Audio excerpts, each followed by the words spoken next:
here we are with Jimmy again. Fourth or fifth class, Jimmy. I don't know. I'm going to get the gold star, I think, this time, class. For this. We're getting a lot of positive feedback from some of your classes. Good. Just one just recently on the Facebook forum, and we know that you've answered that, and that was good. So today, what do we have now? Today we have a smaller, well, this is actually, I think this is going to be one of the first smaller Settees. Like a French settee? Yes. And what the cool thing is, this is the original cushion. Yes. And it's down. Yes. So we're going to keep that. I mean, look how beautiful and fluffy that is. So we're not going to do anything to that. We're going to keep it. It's the only thing on the piece other than the frame. Yes. That we're keeping. On the springs too. Yes. So you have three things: the frame, the springs, and the down cushion that we're going to keep. Everything else. Right? Kaput. Yeah. So let's put this aside. All right, I'll take it. Okay. Quick question: what weighs more, 100 pounds of down or 100 pounds of metal? Nah, never mind. So I want to get right going on this. Okay. Because you have a lot of work on it. So today in this class, the first class, we're going to get you doing the webbing, and I think we're going to just go right through on the webbing. We're going to put all the webbing. Well, you can explain it. I'll go through it. So the first thing we're going to do is we'll tell the people at home. We may have people watching that are beginners too, so I'm going to set you up on how to pin tack the webbing first, because some people might still be pin tacking or want to pin tack. Okay. It might be advisable for you in some areas to still pin tack too, because you've got a lot of angles and curves on this, and I'll explain that in a minute. So let's flip this over. And I'm going to have to come this way. You're going to have to come walking around this way, Jimmy, because we want to face the camera, right? But this is my better side anyway. So I think that's a good view for the camera, if this is going to nestle in there. Is that going to nestle in there without breaking? Good. Yep. And now we have some force that we're going to, let's bring it to the front a little bit. Okay. Do you think that's going to be okay? Yeah, that'll be good. Okay, let's just go like that. There That's you go. perfect. Okay, so we have our seat webbing all set up down here for you. Okay. So the very first, there's a couple of things I want to just go over, and I'm going to go over them for the benefit, I know you know this, for the benefit of the people at home. First of all, when you're scoping out webbing, you want to take your webbing and you want to, first of all, you have two sections. So you want to scope out how many webbings you want, and you always start from the back rail to the front. Okay, that's also, never start sideways, never start from the front to the back. Okay. And the reason there is, in theory, the back rail is stronger than the front rail, and you're going to be doing some force with the webbing stretcher. So if you're stapling here and going to the back, you're going to be putting unnecessary force on that rail. So that's the theory. Anyhow, so the next thing you want to do is determine how many webbings you're going to have. If you have an even amount of webbings, okay, you're going to go off like this and even it out this way. If you have an odd amount of webbings, you always want to go to the center first, right, and then even them out from there. Okay. So when I look at this, and you also have to contend with the leg. Okay, so let's see. Kind of in the way. We got one there. Okay. 2, 3. I think you can get 4 on this. Okay. So what you're doing, don't measure it. You don't have to measure it. I think we're that good. Yeah. I mean, I think 1, 2, 3, and 4. Okay. Okay, so I want you to pin tack these though. Okay. Because especially you'll see you have curves and you have angles. Yeah, so everything's a little bit different. That's right, and this is very unforgiving. This will not stretch out if it's put on crooked. If you start with like stapling and then you go to web it stretch out, sometimes you have that kink left. So I think on the first one, what I would like you to do, Jimmy, is get some your tack hammer and some tacks. So you're going to use a combination of pin tacking and the staple gun. When you're ready, the staple gun will come out. So I think I'm going to get the first one in here just to show you what I want you to do. Bless you. And you know, you can even start with it unfolded if you like. Yeah. Okay, but well, that's a technique I know and I've mastered through your videos and your preaching. Can you say that again? No. So what you're going to do is, you know, even 3 pin tacks would probably be okay. Okay. If you want, we'll see if it's okay. Why don't you grab one of those webbing stretchers over there? So this is a good tool for anybody who's upholstering or pin tacking. First, when you have something that's not square like this, it really does make a difference. So let's just see. I'm going to stretch this. and then you could pin tack. I'm just going to do the first one because I want to show people something. Okay. It's always good to have your tacks spread out there and have them spread out far so that at this point you could pick up one at a time with your magnetic hammer. Okay? We're going to go. That head is not that. I'm going to give you another hammer, Jimmy. Yeah. Can you grab the other hammer? So folks, these square-headed hammers, they're not so great because the tack, these are the good hammers. Because you've got a better magnet and it's straight and it won't go off on you. It won't bend on you. It won't go crooked on you. 1, 2, 3. I want to make another point here, Jimmy, about pre-cutting webbing. Not a good idea to pre-cut your webbing, you guys. You waste a lot of webbing by doing that. Okay, so once you get your scissors. So when you pre-cut webbing, Jimmy, see where my webbing holes are, the stretcher holes are? So you're pre-cutting the webbings all the way out to here. Really? Oh yeah, most people do. And that's a terrible waste because you're going to be cutting right to about 1.5 inches from the tack. Why don't you go ahead and do that? I was going to say that. I was like, wow. We're trying to save webbing. I mean, webbings can be expensive, especially when you got a sofa, right?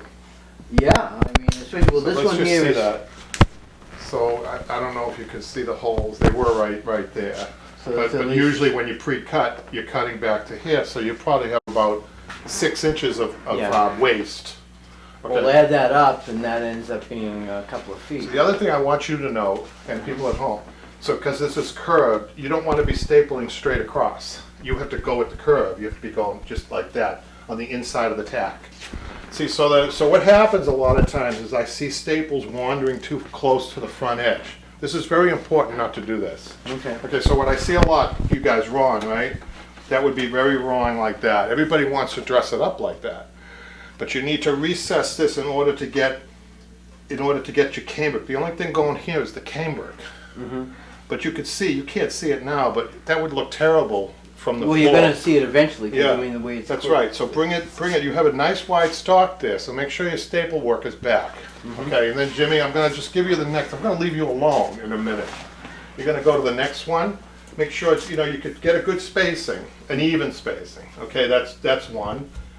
This is another one, and this is your fourth one. Okay, your fourth one's going to really have an angle this way and this way. Right. That's why the pin tacking is essential. Okay, I'm going to leave you alone. If you have any questions, Jimmy, I'll be over here. All right. I'd like to sit on the...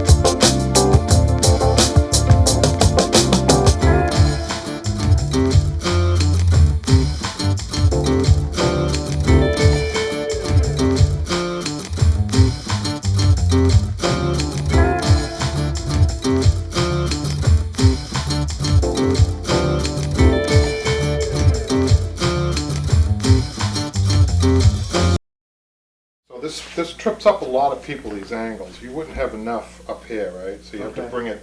So you're trying to, I know what you're trying to do, you're trying to save webbing. No, I'm not trying to say, I would try to say So come all the way up like this. Okay. But you see, that's a weird fold, isn't it? Yeah, So this is what trips up a lot of people with the webbing, because Okay. there's no forgiveness with this. It's not like fabric. Okay. So you can't stretch out things when you make a mistake like that. But you would, the nice thing about pin tack, and again, is I'm talking more about the people at home, is that even if you did do that, you would have realized your mistake, undo the pin tacks, and then just adjust it before you get to the stapling, and especially before you get to the cutting. Yeah. Okay, so it's right like that with the tacks.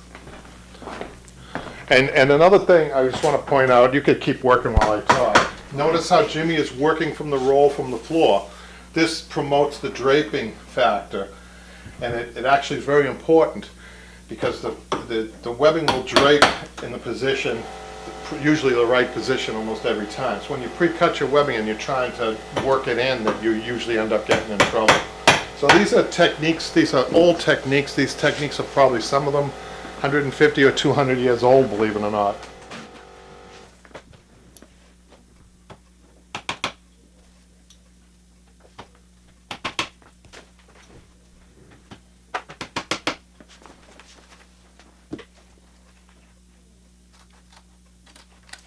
Okay, Jimmy, I want to go over a couple of safety features. You're ready for the staple gun. Yes, I am. So I want to just to go over a couple of safety features with Jimmy, but for the benefit of people who are just using these guns. So you're dealing with, people are always asking about pressures on this, what the PSI is. Well, the PSI is about 80 pounds, and that's a lot. So when that staple comes out, it can go into oak. So you can imagine what will do to your finger. So you have to be really careful. Some of us, not too smart. Jimmy has glasses on. I have glasses on. You should wear safety glasses. But some of these don't have the safety, or they've been taken off. That's to promote quicker work, but I would advise you guys at home to keep the safety in, because what the safety does is that you can't pull the trigger without the head being planted into the wood, because there's a mechanism in there that will shoot up and then release the trigger, right, Jimmy? Yeah. So you guys have to get used to I would advise you to get used to the safety first, so that it's in your mind that your finger's not moving over until you're down, Jimmy, until you're down in here, and then your finger moves over, right? And then you can hold the gun up like this as much as you want. I don't advise it, but as long as you never see a finger near the trigger when you have it up like this or away from the piece, right? So Jimmy knows, because Jimmy's used to this, but you know, you can keep it down there as you're skimming along. Right. But if when you're holding the gun, you shouldn't be anywhere near the trigger, okay? So there you go. Thank you. You're welcome.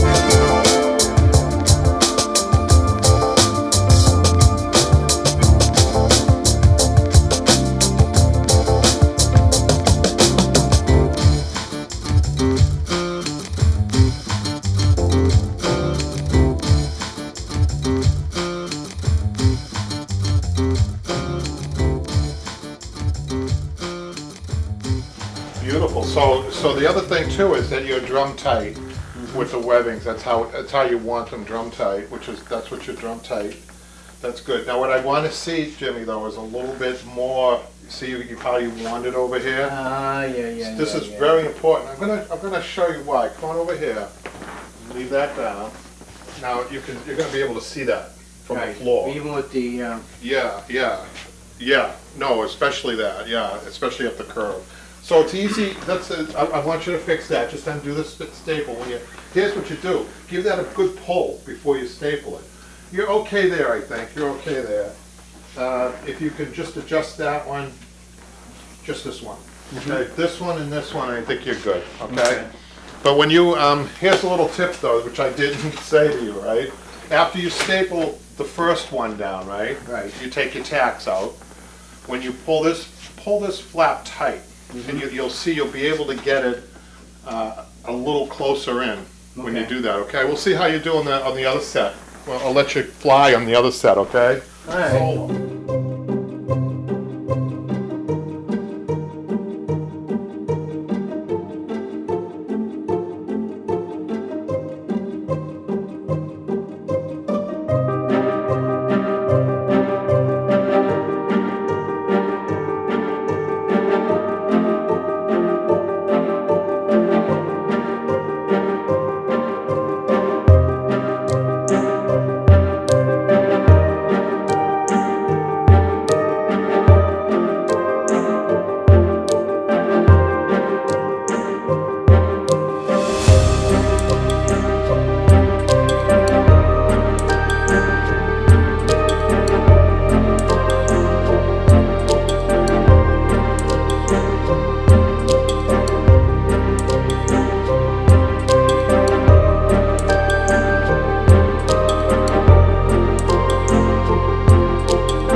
you got a nice crisp line here for your, Much further back. yeah, and you got, this is perfect. It wasn't that bad, doing that, right? So now I wanna see how you're doing the other side, doing the whole thing on your own. Okay. To the point, if you want me to check it at Of some point, just course. call me over.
better and better. Yeah. You know, Well, you get a technique, you get a style the now. nuances that, you know, you need to get all the nuances. So So this is a little bit of a lesson too. this is because- different because it's curved and angled. Yes. So that's. I didn't makes it a even lot. think of that. Yeah. When this thing came to me, it was literally all ready to, you could have just pulled out and Brings up a good point. When you see furniture like this with these, I mean, look at the curves here, curve here, curve here, curves everywhere. Right. When you find new furniture, you it's don't all have square. everything, right, exactly. Everything's square. There's nothing, there's no fancy. Why is that?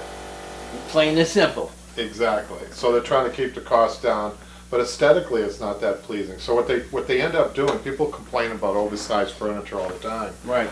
But what they have to do with the padding, the cushioning and everything else is to make it soft and round with the cushioning. Yes. So that makes it bigger and bigger. But if you start with the proper frame, with the curves and aesthetically proper, you don't have to build out huge amounts of foam padding. Right. Like this piece. You'd be Right. surprised. This piece will have the same comfort as a big overstuffed box door sofa. Isn't that incredible? Kind of wondering why this style went out and It's something too like expensive to make, Jimmy. It's way too expensive to make. People wouldn't buy, I mean, just to make one of these curved pieces here, it's much Probably. more than a straight piece of wood. Well, yes. I mean, especially today with everything being factory made, Yeah. they And probably people- couldn't. they- It probably wouldn't even last. It wouldn't be properly joined, they couldn't take the care to put it, even if they could cut all the pieces. That the wood would be different. It would probably be an ash, which isn't great for joints. I mean, it's a good hardwood for straight edges, but for joints sometimes not so good. Okay. But this is a nice hard wood. This is probably a walnut or a mahogany, I'm not sure, but it probably is either one. So now you ready to go on the sides? Yes. Okay, so on the sides, why don't you just take an end of the webbing, start at that end, because you're a left-handed person, it'll be easier for you to start at that end, I think. See what 3 pieces would look like first, instead of weaving it. Don't weave it yet. Just try to see what 3 pieces. 1, that's 2, 3. Do you think 3 would be proper? I think 3. I think 3's more than enough. I think 3's fine. That's what you want. Given the space on the So do ends. you remember what I said about odd amount of webbings where you start?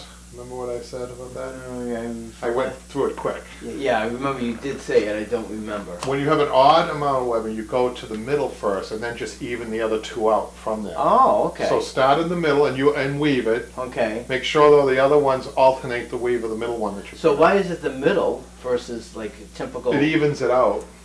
You mean why is it in the middle when you have 3? Yes. Because an odd amount, it'll even the other 2, or even if it's 5, Mm-hmm. and if it's an odd amount, it'll even the other 2 out. Okay. In this case, you have 1 in the middle and 1 on each side. Okay. So it balances it out. Instead of going, I could guarantee you, if you went off a leg and tried to set it up that way with 3, which you could do, Right. guaranteed your spacing would be a little off by the time you're done, unless you wanted to take the time to measure. Some people do that, but we don't. I mean, I think we're almost. Well, you're the professional. I like to see people go, and realize this, that it's not a perfect science, upholstery. So I like to say that to people. So some people really stress themselves out and over things. A lot of times carpenters or woodworkers come to me or engineers or architects, and they want everything just perfect. Upholstery isn't like that. So if you're a little bit off even after you're done, it's fine. It could be your signature. Oh, that's an original Jimmy. I know that. How do you know that? Because he always put the 3rd piece of webbing a little bit off. He always made one mistake on it, even forgetting the fabric sometimes. Maybe a couple of mistakes, just to keep you on your ball. Just to kind of add to the price of everything. That's right, Jimmy.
Okay. Okay, just for support, it's always a good idea. So what I want you to do is cut a single piece, you can pre-cut this, Okay. to here. And it doesn't matter if it's a little oversized, but I want at least a double row of staples on it, because that will hold this, that will hold the center piece. Okay. Okay? Sounds good.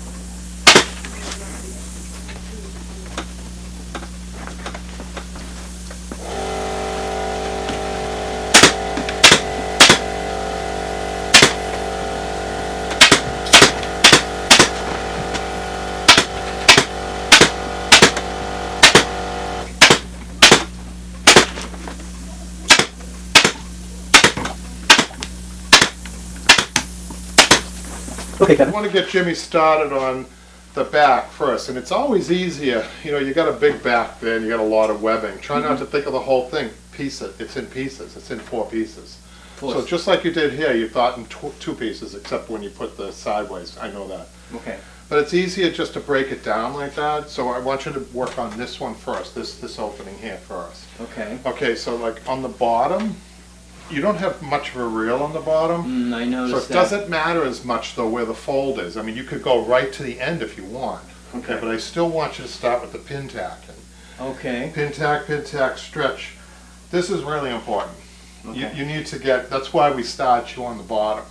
Because the back where the fold is. The back fold is even more important. You want to try to keep it open. See where this unfinished area is? Yeah. You want to try to keep your webbing on that if you can. Okay. Or 3/4 of an inch from the finish. Okay? Okay. So again, what we do is we break it up. If you have 3 pieces, what you do is start in the middle first and then even it out, and so on. And I want you to stop right at that point and let me look at it. If you feel like you want to pin tack the whole thing, all 6, 3 and 3, and then wait for me, you can. If you're confident, you can do the stapling. But if you're going to do the stapling up top, make sure that you're on the inner part of the frame. What do you mean by that when you say the end? Make sure your pin More tacks will leaning be on here. this side. You can even be close to it, okay? Okay. And then your fold, you can All really right. stretch Let me back. try the pin tacking. Yeah, why don't you try? If you get stuck, let me know.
Okay, Kevin, I think you might want to look at this. Jimmy, it looks pretty good. You need to tighten. I noticed just one here that it might have loosened up on you, but that's fine. Okay. A little tighter on the end ones, and that's it. But we'll save that for the next time. Let's put it up now and close out for the day. Did a lot of work, webbing work on this. So that's the end of Jimmy's first class. So next week we're going to be working on the rest of the webbing, and we might get to some springtime. So we'll see you in class 2 next time. Thanks.